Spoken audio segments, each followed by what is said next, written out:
Bonjour à tous, aujourd'hui je partage une astuce sur comment démarrer une chose, une tâche.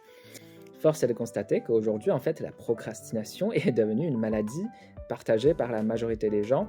Il est aussi très important de constater que ce qui est vraiment difficile, c'est pas vraiment de rester dans une tâche qu'on a déjà commencée, mais c'est le moment même de commencer une tâche qui est délicat.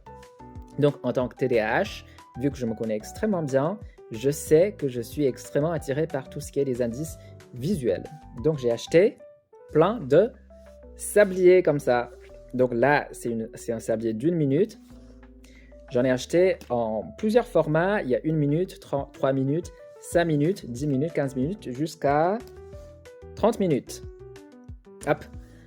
Alors, il y a un aspect clé avec l'utilisation des sabliers. Bon, déjà, ça donne une perception concrète de l'écoulement du temps. Ça, c'est aussi extrêmement important pour les TDAH. Et une astuce clé à saisir quand on utilise les sabliers, c'est la durée qu'on choisit pour les tâches. Je ne parle pas du fait qu'il faut choisir 1 minute, 5 minutes, 30 minutes en fonction des tâches.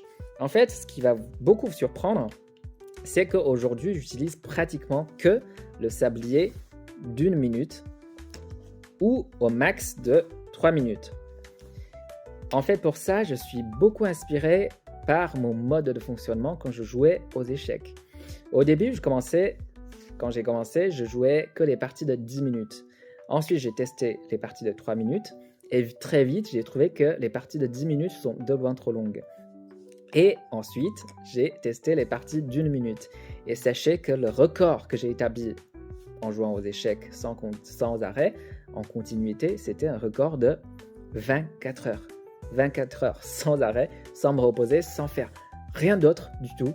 En fait, ça montre un peu cette capacité incroyable des TDAH à se concentrer de manière super intense sur une tâche pendant super longtemps. C'est ce qu'on appelle le hyperfocus. Quand on y réfléchit, parce que c'est un peu contre-intuitif, c'est assez simple en fait. Parce que ce qui est magique avec un sablier d'1 minute, c'est que déjà, la partie supérieure, elle est vidée de manière super rapide. Donc, ça donne un feedback dès la première minute. Et quand je vois que la partie supérieure elle est vidée, tout de suite j'ai envie de retourner le sablier. Je retourne, ça s'enchaîne de manière hyper fluide. Et en fait, on a des shoots de dopamine constantes. Le record de travail que j'ai établi avec ce sablier d'1 minute, c'est 5 heures.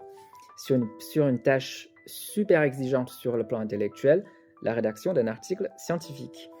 C'est pour dire en fait cette durée très courte, qui est assez contre-intuitive, qui semble très courte, mais en fait à long terme, c'est un peu la seule manière de tenir. Donc, la vie est paradoxale, et heureusement, parce que sinon, c'est pas intéressant.